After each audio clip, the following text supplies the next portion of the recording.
মালিক রে আমি বড় পাপী, আমি বড় গুনাহগার।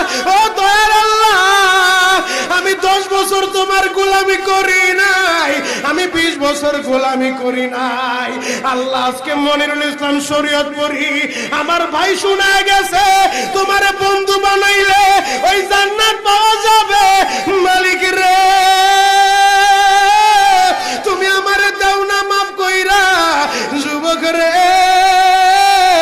যদি কেউ আল্লাহরে বন্ধু বানাইতে পারে তার কোনো আর চিন্তা নাই, তার চিন্তার কারণ নাই গো বাবা। এ যুবক ভাইরা, দাড়ি পাকা বাবাজিরা, সবাই আমার দিকে একটা নজর তাকান। এই যে দেখেন আমি হাতের ভিতরে আহারে টিস্যু দিয়া কাফনের মতো একটা দৃশ্য বানায় ফেললাম।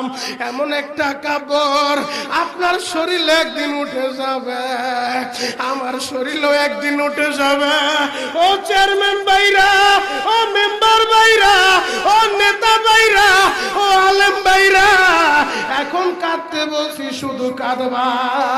জীবনে কত জায়গায় আমরা গোসল করলাম, আহারে কক্সবাজার ঘুরতে যাইয়া সমুদ্রের ভিতরে গোসল করলা, কুয়াকাটায় ঘুরতে যাইয়া সমুদ্রে গোসল করলা।